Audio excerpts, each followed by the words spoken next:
बाजू शस्त्र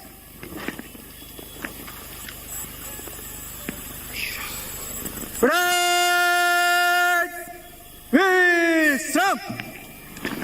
और अब इस गरिमामयी समारोह के मुख्य अतिथि मुख्यमंत्री छत्तीसगढ़ शासन माननीय श्री भूपेश बघेल जी प्रदेश की जनता के नाम अपने संदेश का वाचन करेंगे।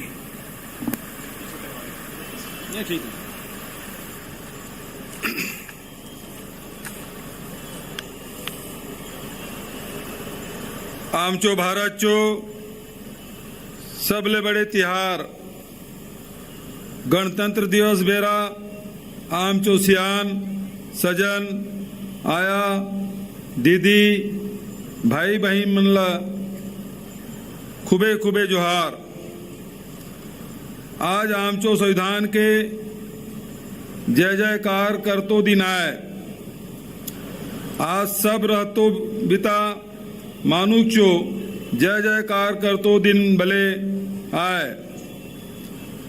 काय आए कि गणतंत्र चो विचार ने सबचो अधिकार आसे यही आमचो संविधान चो सुंदरता आए। जे चो काजे आमचो पुरखा मन बलिदान दिला और अंग्रेज मन के खेदुन आम के रैयत राज दिला। हुंचो बाद असं संविधान बनाला जाके खुद आम भारत चो लोग मन खुद को सौंपलू माने हर हनुक चो संविधान आए। जे चो काजे मतदाता मन चो वोट ले सरकार बने से असम संविधान और रैयत राज के बचातो जवाबदारी आमचो और एतो बीती पीढ़ी चो आए। आज गणतंत्र दिवस के पावन अवसर पर मैं सबसे पहले छत्तीसगढ़ में तारी के महान सपूतों अमर शहीद गैन सिंह, शहीद वीर नारायण सिंह, वीर गुंडाधुर का सादर स्मरण करता हूं, जो हमारे आदिवासी समाज से आते हैं। इन वीर जवानों का बहुत बड़ा योगदान हमारे राष्ट्रीय आंदोलन में रहा, जिन्होंने छत्तीसगढ़ के दुर्गम अंचलों में रहकर छत्तीसगढ़ महतारी के मान को भारत माता के सम्मान के साथ जोड़ा। भारत माता के लाखों सपूतों और सुपुत्रियों की शहादत को याद करना हमारा परम कर्तव्य है। मंगल पांडे, भगत सिंह, चंद्रशेखर आजाद, राम प्रसाद बिस्मिल, अशफाक उल्ला खां, रानी लक्ष्मीबाई, रानी अवंतीबाई, नेता सुभाष चंद्र बोस, लाल बाल पाल और उनके सहमार्गियों से देश कभी उरीण नहीं हो सकता। बहनों और भाइयों, हमें गर्व है कि हम महान स्वतंत्रता संग्राम सेनानियों और संविधान निर्माताओं के वंशज हैं। हमारे पुरखों ने आजादी की लड़ाई में देश की एकता और अखंडता को बनाए रखने के लिए देश में समरसता के मूल्यों और संस्कारों को बचाए रखने के लिए कुर्बानी दी है। जो लोग इस भावधारा से जुड़कर अपने आप को देखते हैं, वे लोग ही हमारी विरासत के महत्व को समझ सकते हैं। इसलिए मैं चाहूंगा कि आप सब नई पीढ़ी को स्वतंत्रता संग्राम और संविधान के मूल्यों से अवगत कराएं। जब तक देश इस संविधान के अनुसार चलता रहेगा, तभी तक हम सबकी और देश की आजादी सुरक्षित रहेगी। हमारे संविधान की बदौलत ही हमारा देश लोकतंत्रात्मक गणराज्य कहलाता है। इससे नागरिकों को न्याय, स्वतंत्रता, समता, गरिमा और बंधुत्व का वरदान मिलता है। आधुनिक भारत के संस्कार और स्वरूप को गढ़ने में राष्ट्रपिता महात्मा गांधी, प्रथम राष्ट्रपति डॉक्टर राजेंद्र प्रसाद, प्रथम प्रधानमंत्री पंडित जवाहरलाल नेहरू, प्रथम विधि मंत्री बाबा साहब डॉक्टर भीमराव अंबेडकर, प्रथम उप प्रधानमंत्री तथा गृह मंत्री सरदार वल्लभ भाई पटेल, प्रथम शिक्षा मंत्री मौलाना अबुल कलाम आजाद, लाल बहादुर शास्त्री, श्रीमती इंदिरा गांधी, राजीव गांधी जैसे विभूतियों के योगदान को कभी भुलाया नहीं जा सकता। वहीं पंडित रविशंकर शुक्ल, ठाकुर प्यारेलाल सिंह, बाबू छोटेलाल श्रीवास्तव, डॉक्टर खूबचंद बघेल, पंडित सुंदरलाल शर्मा, डॉक्टर ई राघवेंद्र राव, क्रांति कुमार, बैरिस्टर छेदीलाल, लोचन प्रसाद पांडे, यतिन लाल, डॉक्टर राधाबाई, पंडित वामन राव लाखे, महंत लक्ष्मी नारायण दास, अनंत राम बर्छिया, मौलाना अब्दुल रऊफ खान, हनुमान सिंह, रोहिणीबाई परगनिया, केकतीबाई बघेल, श्रीमती बेलाबाई, इंद्रू केवट, उदयराम वर्मा, खिलावन सिंह बघेल, घसिया मंडल, बंसीलाल बघेल, रामलाल वर्मा, अयोध्या प्रसाद कश्यप, डोरीलाल बघेल, सखाराम तिवारी, खुबीराम कश्यप, रमाकांत दुबे, राम प्रसाद पोटई, धनीराम वर्मा, परसराम सोनी, लाल कालेंद्र सिंह,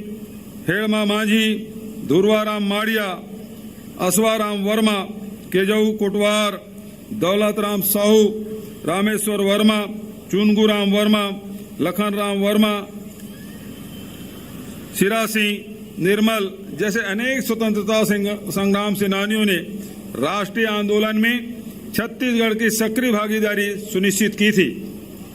मैं इन सभी को सादर नमन करता हूं। बहनों और भाइयों, हमारे संविधान में लिखी गई इबारतों को बहुत ही साफ मन से और न्याय के अटूट इरादों से ही समझा जा सकता है। मुझे खुशी है कि विरासत में हमें न्याय के लिए जो अडिग साहस मिला है, उसी को हमने अपनी सरकार का मूल मंत्र बनाया है। सबसे कमजोर तबकों को सबसे पहले और सबसे ज्यादा तवज्जो देकर न्याय दिलाना हमने अपना प्रथम कर्तव्य माना है, जिसके कारण हम बिना किसी संशय के विगत 4 वर्षों से छत्तीसगढ़ महतारी की सेवा पूरी लगन से कर पा रहे हैं। मेरा मानना है कि जनता को अधिकार और न्याय दिलाने के लिए शासन प्रशासन को पूरी तरह पारदर्शिता, संवेदनशीलता, नाकाम परिपाटियों में बदलाव के साहस के साथ काम करना पड़ता है। किसी मसले को उसकी समग्रता में देखते हुए उसके हर आयाम को लेकर समुचित व्यवस्था करनी पड़ती है। इसी तरीके से हमने काम किया और बड़ी सफलताएं हासिल की है। हमें विश्वास था कि छत्तीसगढ़ राज्य गठन से आदिवासी बहुल अंचलों के अनमोल संसाधनों का लाभ स्थानीय जनता को देने के लिए नए रास्ते बनेंगे, लेकिन विडंबना है कि ऐसा नहीं हो पाया था। बड़े निवेश लाने के नाम पर हसीन सपने दिखाए जाते थे, न निवेश हुआ न सपने पूरे किए गए। हमने यह साबित किया कि बड़े निवेश के नाम पर आदिवासी अंचलों के विकास को रोके रखना कदापि उचित नहीं था। प्राकृतिक संसाधनों, वन संसाधनों और स्थानीय मानव संसाधन की शक्ति से भी बड़ा बदलाव किया जा सकता है। राज्य सरकार में आने के बाद हमने पहले दिन से बदलाव के लिए ईमानदार प्रयास शुरू किए, जिसका नतीजा आप सबके सामने है। आपको याद दिलाना चाहूंगा कि आजाद भारत में आम जनता को जितने भी महत्वपूर्ण अधिकार दिलाए गए, न्याय देने के काम किए गए, वे सब स्वतंत्रता आंदोलन का नेतृत्व करने वालों और उनके वंशजों की बड़ी सोच के कारण संभव हुआ। वन अधिकार अधिनियम भी ऐसा ही कानून है जो हमारे नेताओं ने देश में लागू किया था, जो अनुसूचित जनजातियों एवं परंपरागत वन निवासियों की जिंदगी संवार सकता था। लेकिन प्रदेश में इस कानून का अमल सही इच्छा शक्ति से नहीं हुआ था। वन अधिकार के दावे को बड़े पैमाने पर खारिज किया गया था और उनके प्रावधानों को लागू नहीं किया गया था। आज मुझे यह कहते हुए खुशी है कि हमने सिर्फ 4 वर्षों में वन अधिकार पत्रों के तहत दी गई भूमि को 11 लाख से बढ़ाकर 40 लाख हेक्टेयर कर दिया है। सामुदायिक वन संसाधन अधिकार पत्र तथा नगरीय क्षेत्र में वन अधिकार पत्र देने की पहल प्रदेश एवं देश में पहली बार हमने किया। इस तरह अनेक प्रयासों से हमने 5 लाख से अधिक परिवारों को निश्चितता से उभारा, रोजगार और विभिन्न योजनाओं का लाभ दिलाया। हमने विभिन्न जनहितकारी योजनाओं के लिए वन अधिकार पत्रधारियों को पात्रता दी है। वन अधिकार अधिनियम के प्रभावी क्रियान्वयन हेतु 13,586 ग्राम स्तरीय वन अधिकार समिति के साथ उपखंड एवं जिला स्तरीय समितियों का गठन किया गया। इसी तरह विशेष रूप से कमजोर जनजातियों को पर्यावास का अधिकार देने की शुरुआत भी हमने धमतरी जिले से की है। हमें यह देखकर बहुत अफसोस होता था कि प्रकृति और वनोपज की रक्षा करने वाले लोग अपनी आमदनी के लिए अपने अधिकारों से वंचित थे। हमने आदिवासी भाई बहनों को न्याय दिलाने के लिए लघु वनोपज उपार्जन के सभी पहलुओं पर काम किया। 7 से बढ़ाकर 65 वनोपजों के लिए समर्थन मूल्य देने तथा मूल्य वृद्धि के साथ उपार्जन केंद्र में समुचित व्यवस्था भी की, जिसके कारण अब हम देश के कुल वनोपज खरीदी का 75% खरीद रहे हैं। तेंदुपत्ता संग्रहण पारिश्रमिक 2,500 से बढ़ाकर 4,000 रुपये प्रति मानक बोरा किया है, जिसके कारण संग्राहकों को मिलने वाली राशि 1,500 करोड़ से बढ़कर 2,521 करोड़ हो गया है। इतना ही नहीं, हमने आदिवासी परिवारों को ऐसी फसलें लेने के लिए प्रेरित किया जो बाजार में बहुत अच्छे दामों पर बिकती है, और इस तरह हमने आदिवासी समाज के लिए उन्नत खेती का रास्ता खोलकर उन्हें प्रगतिशील किसानों की नई पहचान भी दिलाई। गोहांडीगुड़ा में जमीन वापसी के साथ हमने पूरे प्रदेश में वनोपज प्रसंस्करण केंद्र स्थापित करने का निर्णय लिया था। अब प्रदेश में ऐसे 50 केंद्रों में 134 प्रकार के हर्बल उत्पाद तैयार किए जा रहे हैं, जिनकी बिक्री ई-कॉमर्स प्लेटफॉर्म के साथ ही राज्य स्थापित संजीवनी केंद्र, सी-मार्ट आदि से हो रही है।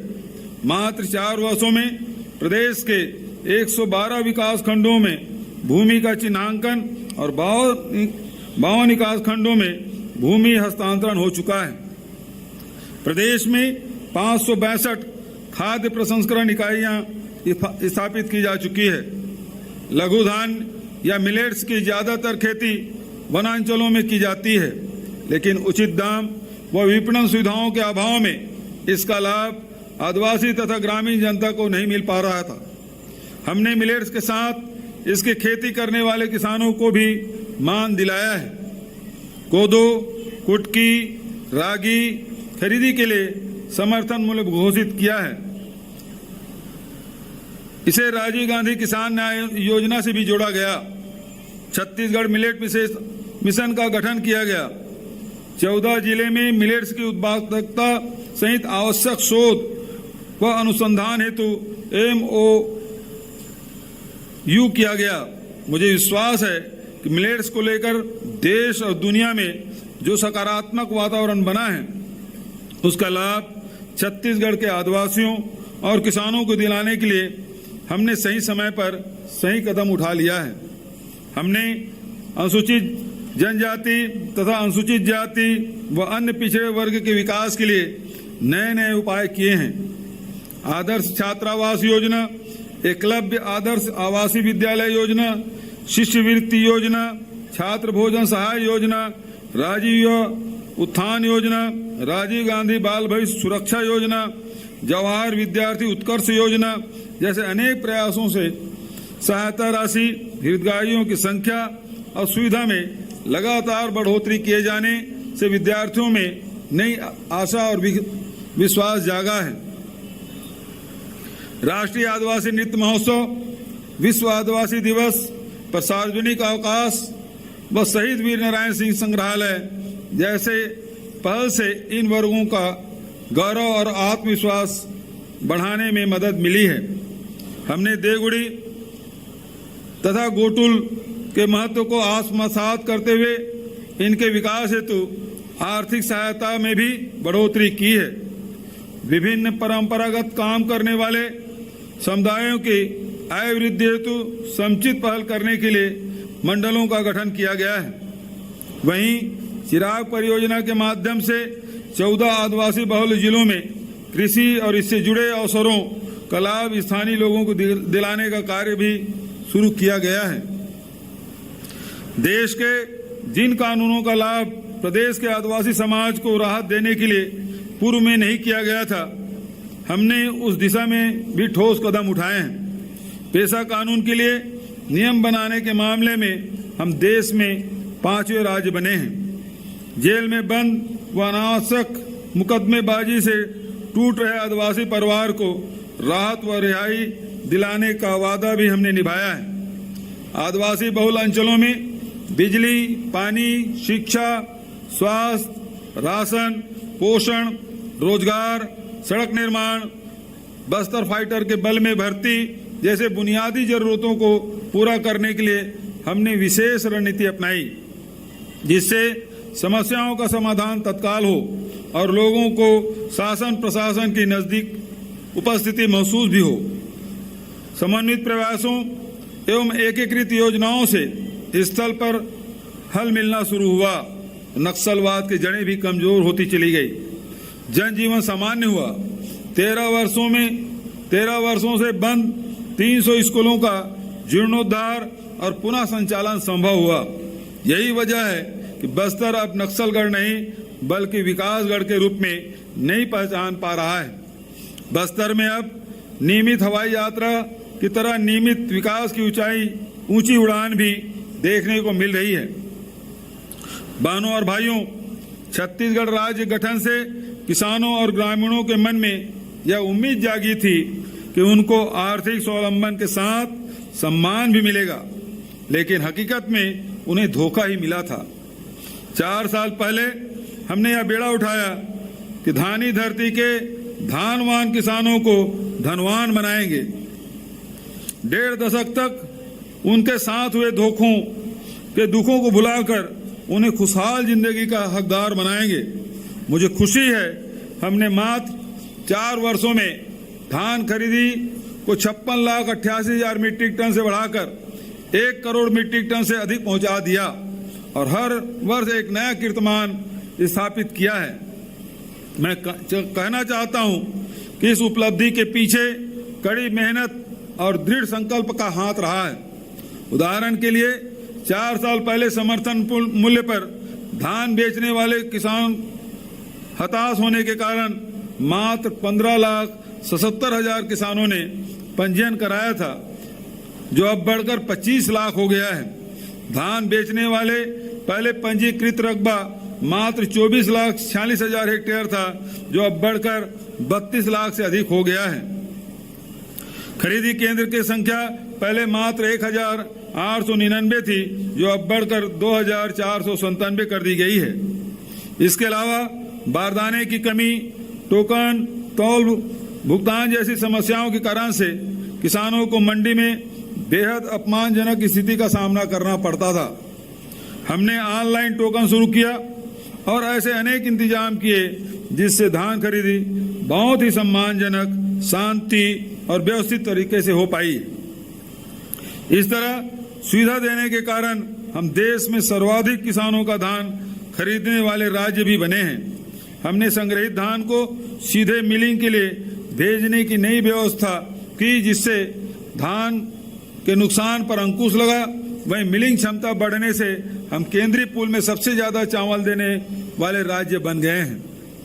धरती को हम माता मानते हैं, तो हमारा कर्तव्य हो जाता है कि माता की सेहत का पूरा ध्यान रखें।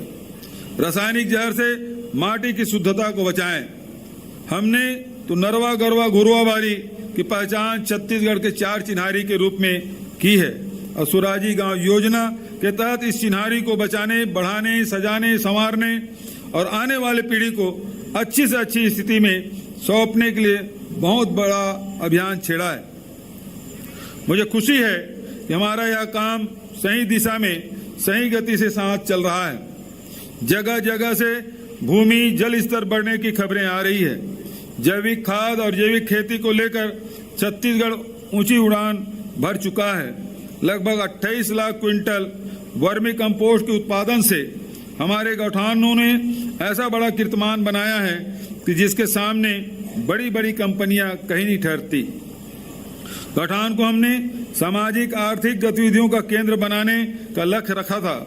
11,267 गौठान निर्माण की स्वीकृति, 9,716 गौठानों का निर्माण, 4,000 से अधिक गौठानों का स्वावलंबी होना और 300 से अधिक गौठानों में रूरल इंडस्ट्रियल पार्क का शिलान्यास हो जाना अपने आप में सफलता की पूरी कहानी है। मुझे कहते हुए खुशी है कि हम स्वावलंबी गांव तथा गांव को सक्षम गणराज्य बनाने का सपना देखने वाले अपने पुरखों महात्मा गांधी, पंडित जवाहरलाल नेहरू की उम्मीदों पर खरे उतर रहे हैं। हजारों गौठान जब रूरल इंडस्ट्रियल पार्क के रूप में गांव में ही गोबर से बिजली बनाएंगे, पेंट सहित विभिन्न आवश्यक चीजों का उत्पादन करेंगे, तेल मिल, दाल मिल, आटा मिल, मिनी राइस मिल जैसे हजारों छोटी छोटी औद्योगिक इकाइयों को चलाएंगे, तो इससे हमारे गांव में जो ताकत पैदा होगी उसका अनुमान लगाकर मैं असीम आनंद की अनुभूति करता हूं। मैं इसे अपने सार्वजनिक जीवन और अपने सरकार की सबसे बड़ी उपलब्धि में शामिल करता हूं। इन्हीं प्रयासों के एक घटक हमारी गोधन न्याय योजना से न सिर्फ पशुधन विकास को नई ऊंचाई मिली, बल्कि गोबर के सांस्कृतिक महत्व के साथ ही आर्थिक महत्व को भी रेखांकित करने में बड़ी सफलता मिली है। इस योजना से प्रदेश के 3 लाख से अधिक लोगों को आय का नया जरिया मिला और अब तक 362 करोड़ रुपया से अधिक की आय भी हुई है, जिससे हितग्राही परिवार अपने आवास, वाहन, स्वास्थ्य, जीवन स्तर उन्नयन, मांगलिक कार्य, स्थायी संपत्तियों का निर्माण, आजीविका के साधनों के विकास जैसे अनेक काम कर पा रहे हैं, जिससे हितग्राहियों के बड़े उत्साह और उद्यमता से भी विकास का नया वातावरण बना है। हमने किसानों तथा अन्य जनहितकारी योजनाओं के हितग्राहियों को लगभग 1,50,000 करोड़ रुपये की राशि प्रदान करते हुए न्याय योजना को सार्थक बनाया है। तो इस राशि को हितग्राहियों के बैंक खातों में डालने की व्यवस्था भी की है। किसान क्रेडिट कार्ड की संख्या विगत 4 वर्षों में 50% से बढ़कर 81,22,000 हो गई है। साथ ही ग्रामीण और आदिवासी अंचलों में बैंकिंग की सुविधाओं में भी अभूतपूर्व बढ़ोतरी की गई है। मार्च 2021 तक बैंक मित्रों की संख्या मात्र 18,323 थी, जो अब बढ़कर 35,000 से अधिक हो गई है। बैंक शाखाओं की संख्या 22% बढ़कर 573 हो गई है। प्रदेशवासियों की गाढ़े पसीने की कमाई को उच्च स्तरीय संरक्षण से कोई लूट कर ले जाए, इस स्थिति को हम कतई बर्दाश्त नहीं कर सकते थे। इसलिए हमने सरकार में आते ही चिट फंड कंपनियों के खिलाफ मोर्चा खोला। छत्तीसगढ़ में विगत 4 वर्षों में 207 चिट फंड कंपनियों के विरुद्ध अपराध दर्ज कर 650 से अधिक संचालकों और उनके पदाधिकारियों को गिरफ्तार किया गया। अब तक 82 प्रकरणों में 43 कंपनियों के विरुद्ध 73 करोड़ 24 लाख रुपए की संपत्ति कुर्की, नीलामी, वसूली का अंतिम आदेश माननीय न्यायालय द्वारा किया जा चुका है। इस तरह 36,239 निवेशकों को 24 करोड़ 87 लाख रुपए की राशि लौटाई गई। निकट भविष्य में और भी बड़ी राशि लौटाई जाएगी। ऑनलाइन जुआ की रोकथाम के लिए छत्तीसगढ़ जुआ प्रतिषेध विधेयक 2022 पारित होना भी प्रदेश की एक बड़ी उपलब्धि है। निश्चित तौर पर धान के किसानों की खुशहाली से छत्तीसगढ़ महतारी के चेहरे पर मुस्कुराहट आई है, लेकिन हमने धान के साथ साथ हर तरीके के फसल लेने वाले किसानों के आर्थिक सशक्तिकरण के लिए राजीव गांधी किसान न्याय योजना लागू की है। इसके अंतर्गत 3 वर्षों में 16,442 करोड़ रुपए की आदान सहायता दी गई। इस योजना से उद्यान की फसलों को जोड़ने से प्रदेश में साग सब्जी तथा फलों के उत्पादन में तेजी से बढ़ रहा है और इसी के साथ उनके संरक्षण हेतु कोल्ड स्टोरेज की स्थापना, फल सब्जी मंडी तथा प्रसंस्करण इकाइयों में तेजी से वृद्धि हो रही है। प्राथमिक कृषि सहकारी समितियों में किसान कुटीर विकसित किया गया है। इस तमाम प्रयासों से अब छत्तीसगढ़ खुशहाल किसानों का प्रदेश बन रहा है। इस वर्ष से समर्थन मूल्य पर दलहन की खरीदी का वादा भी हम निभा रहे हैं। भूमिहीन मजदूरों को न्याय कैसे दिलाया जाए, इस संबंध में प्रदेश तो क्या देश में कोई सोच नहीं थी। हमने राजीव गांधी ग्रामीण भूमिहीन कृषि मजदूर न्याय योजना लागू कर 4,66,000 से अधिक लोगों को वर्ष में सुनिश्चित न्यूनतम आर्थिक मदद देने का सपना साकार किया है। हमने विगत 4 वर्षों में विभिन्न तरह के काम करने वाले श्रमिकों को सीधा लाभ पहुंचाने वाली अनेक योजनाएं शुरू की और उसमें लाभ का दायरा भी बढ़ाया है। मुख्यमंत्री श्रमिक सहायता योजना, मुख्यमंत्री निर्माण श्रमिक निःशुल्क कार्ड योजना, मुख्यमंत्री श्रम संसाधन केंद्र योजना, निःशुल्क गणवेश एवं पुस्तक कॉपी योजना, खेल कूद प्रोत्साहन योजना, ई श्रम पोर्टल, कारखाना श्रमिक प्रशिक्षण योजना आदि से श्रमिक परिवारों को बहुत राहत दी गई। मुख्यमंत्री श्रमिक सियान सहायता योजना के तहत दी जाने वाली सहायता राशि को दोगुना करने, मुख्यमंत्री आधारभूत शिक्षा प्रशिक्षण सहायता योजना, मुख्यमंत्री नोनी बाबू मेघावी शिक्षा सहायता योजना, निर्माण श्रमिकों के लिए निःशुल्क कोचिंग सहायता योजना शुरू करने की घोषणा भी की गई है। धान की धरती में भूख और कुपोषण का तांडव कैसे चलता रहा, यह सोच कर देखिए। हमने इस कुचक्र को तोड़ने के लिए मुख्यमंत्री सुपोषण अभियान चलाया, जिसके कारण चिन्हांकित 4,34,000 बच्चों में से 2,65,000 बच्चों को कुपोषण से तथा 1,50,000 महिलाओं को एनीमिया से मुक्त कराया गया। इसके अलावा हमने गर्भस्थ शिशुओं से लेकर सुरक्षित प्रसव माताओं और शिशुओं के स्वास्थ्य विकास के विभिन्न पहलुओं पर समुचित ध्यान दिया है। हमारे विभिन्न प्रयासों से मातृत्व मृत्यु दर 159 से घटकर 137 हो गई है। दूसरी संतान भी बेटी होने की स्थिति में किसी भी तरह के मदद का प्रावधान पूर्व में नहीं था। इस अंतर को पाटने के लिए हमने कौशल्या मातृत्व सहायता योजना शुरू की। इसी तरह बाल कोष, बाल सक्षम नीति, मिशन वात्सल्य सहित छत्तीसगढ़ महिला कोष, नव अभियान, सक्षम योजना, सखी वन स्टाफ सेंटर जैसी अनेक योजनाओं से नारी शक्ति को मजबूत किया जा रहा है। खाद्य सुरक्षा से पोषण सुरक्षा की ओर बढ़ते हुए हमने स्थानीय खान पान की विशेषताओं को और रुचियों का विशेष ध्यान रखा है, जिसे सकारात्मक नतीजे प्राप्त हुए। पोषण सुरक्षा के लिए आयरन फोलिक एसिड युक्त फोर्टिफाइड चावल का वितरण अभी 12 जिलों, मध्याह्न भोजन योजना तथा पूरक पोषण आहार योजना हेतु किया जा रहा है। मैं घोषणा करता हूं कि अप्रैल 2023 से सभी जिलों में पीडीएस के राशन कार्डधारियों को फोर्टिफाइड चावल का वितरण प्रारंभ किया जाएगा।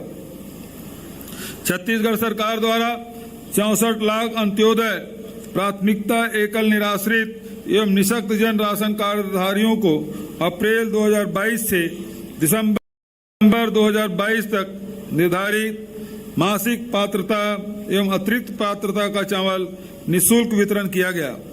मैं घोषणा करता हूं कि इस वर्ष जनवरी 2023 से दिसंबर 2023 तक मासिक पात्रता का चावल निःशुल्क प्रदान किया जाएगा। हमने वर्ष 2011 की जनगणना के अनुसार सार्वभौम पीडीएस के तहत 2,61,00,000 हितग्राहियों को अर्थात 100% खाद्य सुरक्षा का लक्ष्य पूरा कर लिया है। राशन कार्डधारी अपनी सुविधा से छत्तीसगढ़ अथवा देश के किसी भी राज्य की उचित मूल्य दुकान से राशन प्राप्त कर सकें, इसके लिए one nation one ration card योजना पर अमल किया जा रहा है। 13,518 उचित मूल्य दुकानों में से 13,451 उचित मूल्य दुकानों में ई पास मशीन स्थापित करके आधार प्रमाणीकरण के माध्यम से राशन सामग्री का वितरण किया जा रहा है। बहनों और भाइयों, मुझे कहने में कोई संकोच नहीं बल्कि सुखद एहसास होता है कि हमने ग्रामीण क्षेत्रों के आर्थिक, वाणिज्यिक, औद्योगिक विकास का पूरा ध्यान दिया है। हमारे गांव निर्माण का केंद्र बने और शहर विक्रय का, इस सोच को धरातल पर उतारने के लिए हम हर संभव प्रयास कर रहे हैं। इसके अलावा हमने छत्तीसगढ़ को नए जमाने के अनुरूप नए औद्योगिक विकास के लिए भी आदर्श राज्य बनाया है। इसके लिए हमने स्टील क्षेत्र जैसे अपनी पुरानी ताकत को फिर से जगाया है, तो खाद्य प्रसंस्करण, दवा, लघु अनुपज, रक्षा, इलेक्ट्रॉनिक्स, जूट, प्लास्टिक, इलेक्ट्रिक वाहन, चार्जिंग स्टेशन, सेवा केंद्र, बीपीओ, 3D प्रिंटिंग, टेक्सटाइल, पर्यटन, मनोरंजन सेवा केंद्र, ब्रिज ग्रेडिंग जैसे क्षेत्रों को भी छत्तीसगढ़ में भागीदारी निभाने के लिए आमंत्रित किया गया। यही वजह है विगत 4 वर्षों में प्रदेश में 1856 औद्योगिक इकाइयां स्थापित हुई, जिसमें से 19,700 करोड़ रुपए का पूंजी निवेश सुनिश्चित हुआ।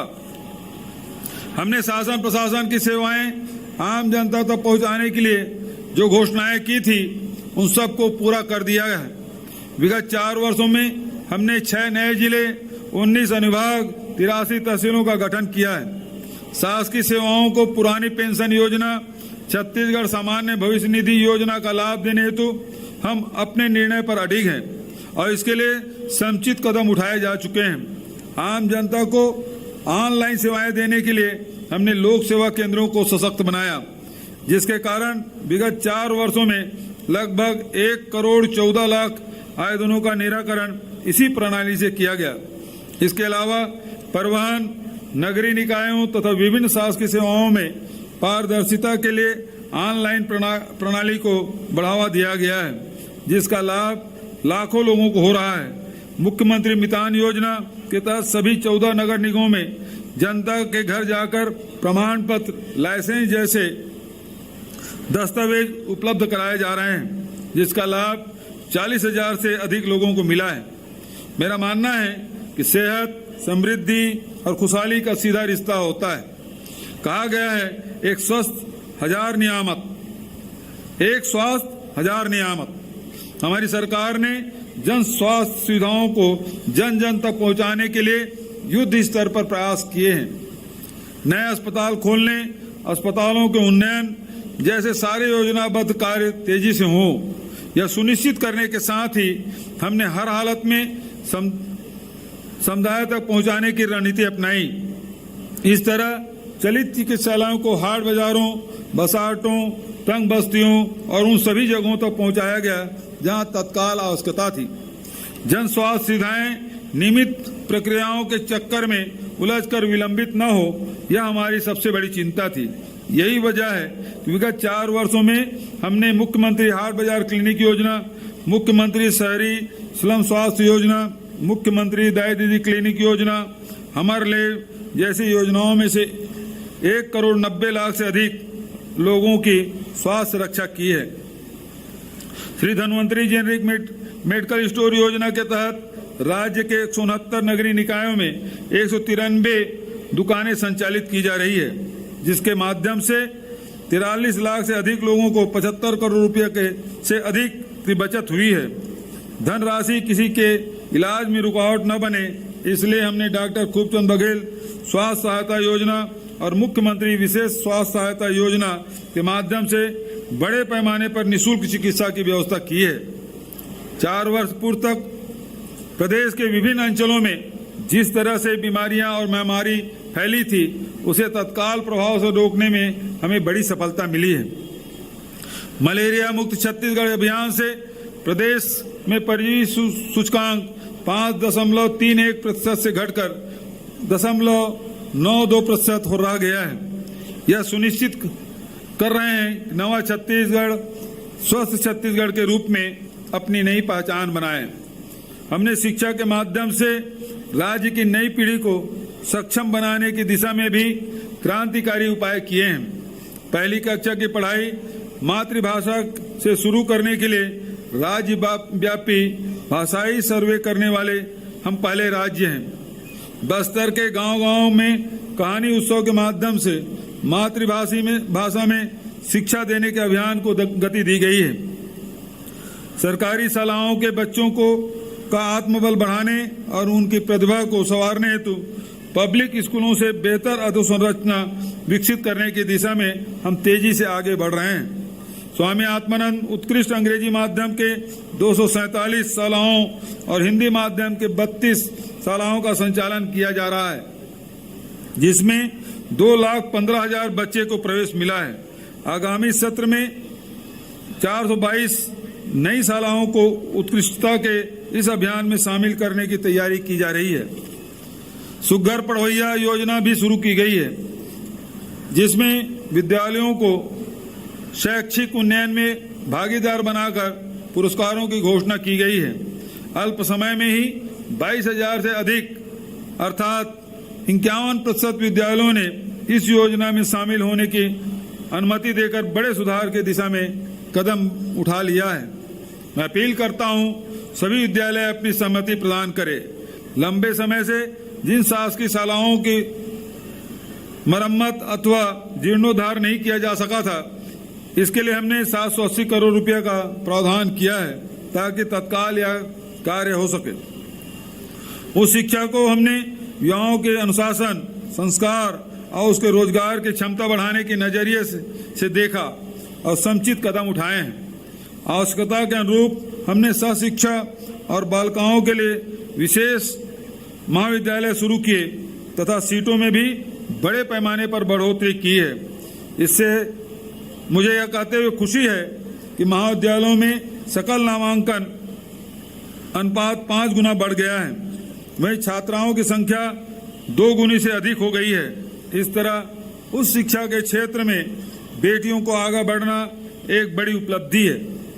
मैं बेटियों को उनके उत्साह, जागरूकता और आगे बढ़ने की दृढ़ इच्छा शक्ति के लिए सलाम करता हूं। स्वामी आत्मानंद उत्कृष्ट विद्यालयों के तर्ज पर महाविद्यालय खोलने का भी निर्णय लिया गया है, जो उच्च शिक्षा के क्षेत्र उत्कृष्टता केंद्र के रूप में नई प्रतिमान बनेंगे। युवाओं को रोजगार उपलब्ध कराने के लिए एक और जहां शासकीय, अर्धशासकीय विभागों, निगमों, मंडलों, आयोगों, समितियों आदि में बड़े पैमाने पर भर्ती की गई, वहीं निजी क्षेत्र में भी रोजगार और स्वरोजगार की समुचित व्यवस्था की गई। राज्य लोक सेवा आयोग व्यापम में परीक्षा शुल्क माफ किया गया है। निर्माण विभागों में ई पंजीयन के माध्यम से सीमित निविदा प्रक्रिया का लाभ दिया गया है। गांव से लेकर शहरों तक आर्थिक गतिविधियों में वृद्धि हुई, जिसे बड़े पैमाने पर रोजगार के अवसर पैदा हुए।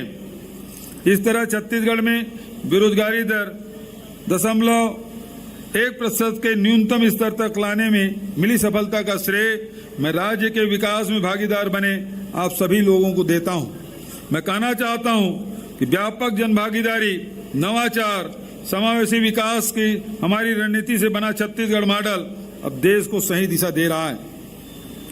मैंने पहले भी कहा है, विकास का हमारा मॉडल सजावटी और दिखावटी न होकर बुनियादी आवश्यकताओं को पूरा करते हुए जन जन को सशक्त बनाने वाला होगा।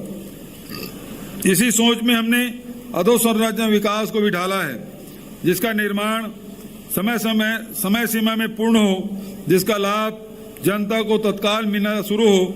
ऐसी सड़क, जल संसाधन, बिजली प्रदाय आदि की अधोसंरचना का विकास किया गया। स्वास्थ्य अधोसंरचना के लिए कोरोना काल में राज्य आपदा मोचन निधि तथा अन्य मदों से समुचित राशि दी गई। जब नगरीय निकायों को जरूरत थी, तब हमने उन्हें एकमुश्त बड़ी आर्थिक सहायता दी गई। अब अस्पताल और स्कूलों की जरूरत थी, तब उसके लिए एकमुश्त सहायता राशि की घोषणा की गई। वैसे ही बरसात के बाद जब सड़कों पर गड्ढे उभरे, तो अभियान चलाकर 6000 किलोमीटर सड़कों की मरम्मत हेतु घोषणा की गई। इसमें बजट में कोई कमी नहीं होगी। समय पर कार्य पूरा होना ही हमारी प्राथमिकता होगी।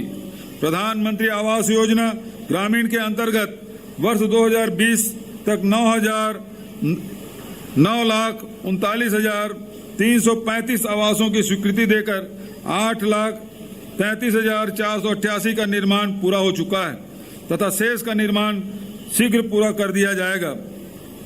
वर्ष 2021-22 में 1,57,815 आवासों के लक्ष्य के अनुरूप 100% स्वीकृति प्रदान की जा चुकी है। मुझे खुशी है कि आर्थिक तंगी के कठिन दौर में भी हमारी रणनीति के चहुओर राहत पहुंचाई गई और विकास को गति दी गई।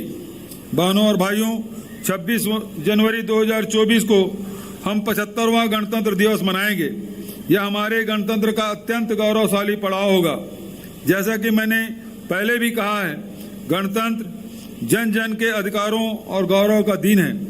यह भारतीय संविधान के प्रति आस्था ही नहीं बल्कि हमारी एक दूसरे के प्रति आस्था, विश्वास, सद्भाव और विकास में सबकी भागीदारी सुनिश्चित करने का संकल्प का दिन भी है।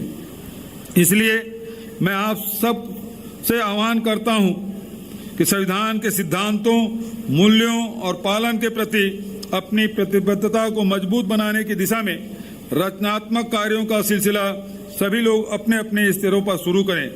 हमारे पुरखों ने सिखाया है कि अपनी माटी, परंपराओं और संस्कृति से जुड़कर हम एकजुटता से सेतु बनाते हैं। इन मूल्यों को विपरीत चलने का खामियाजा पहले भी बहुत भुगता जा चुका है। इसलिए हम छत्तीसगढ़िया अस्मिता, स्वाभिमान और स्वावलंबन के अलग जगाने के लिए छत्तीसगढ़ महतारी की प्रतिमा स्थापित कर रहे हैं, जो जाति, धर्म, संप्रदाय से ऊपर उठकर छत्तीसगढ़ियत के आदर्श का विस्तार होगी। छत्तीसगढ़ राज्य को ही यह सौभाग्य मिला कि इसके नाम के साथ महतारी शब्द जुड़ता है, जो मातृशक्ति के प्रति हमारी गहरी आस्था का प्रतीक है। इसलिए हम कहते हैं, बात है अभिमान के, छत्तीसगढ़िया स्वाभिमान के। मैं चाहूंगा कि सार्वजनिक आयोजनों में छत्तीसगढ़ महतारी की प्रतिमा, उनका चित्र, राजगीत, राजकीय प्रतीक, छत्तीसगढ़िया गमछा, बोरेबासी तथा छत्तीसगढ़िया खान पान पर विशेष ध्यान रखा जाए।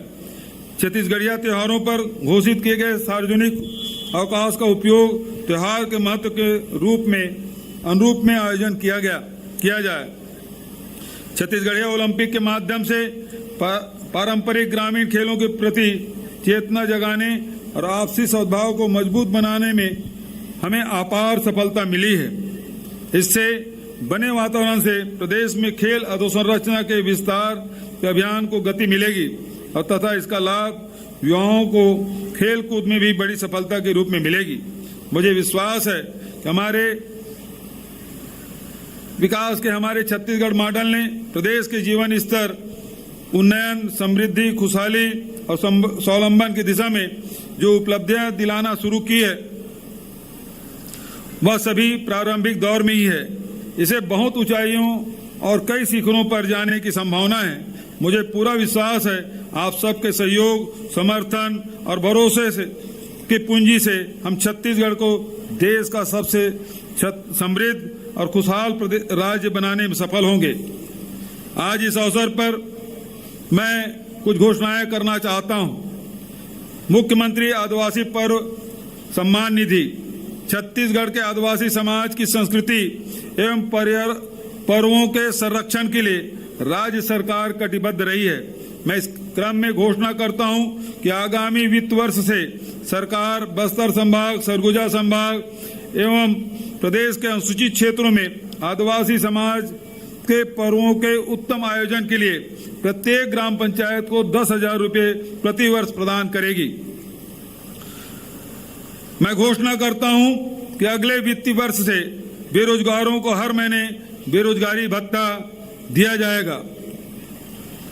महिला समूह, महिला उद्यमों, महिला व्यवसायियों, महिला स्टार्टअप को व्यापार उद्योग स्थापित करने हेतु नवीन योजना आरंभ की जाएगी।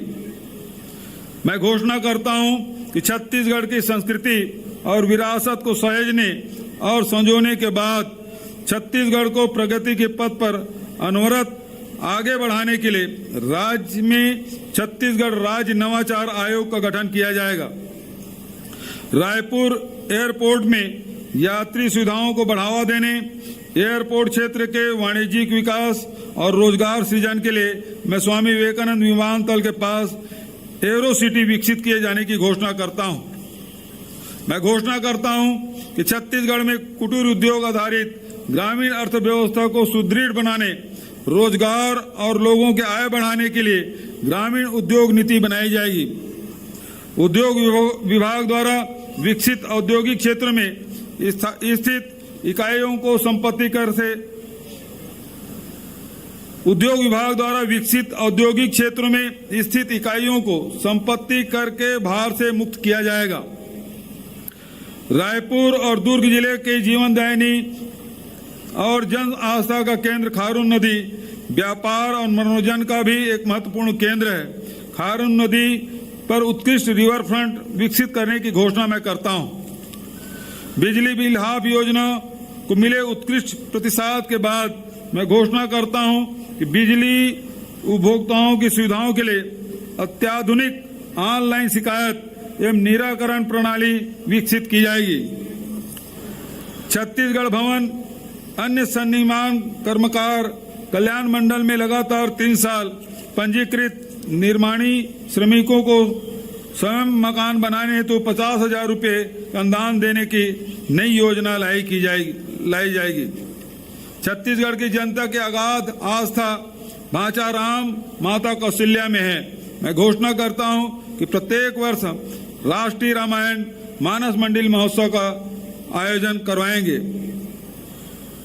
छत्तीसगढ़ माता कौशल्या की धरती है, अतः मैं प्रतिवर्ष चंदखुरी में कौशल्या महोत्सव आयोजन करने की घोषणा करता हूं।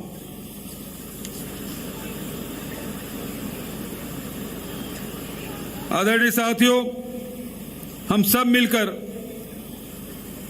इस प्रदेश को देश का सबसे समृद्ध और खुशहाल राज्य बनाने में हम सफल होंगे।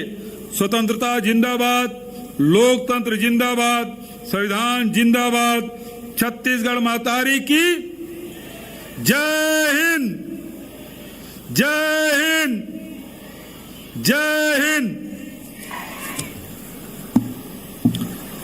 और अब माननीय मुख्य अतिथि महोदय के करकमलों द्वारा हर्ष सूचक गुब्बारों को आकाश की अनंत ऊंचाइयों में उन्मुक्त किया जाएगा।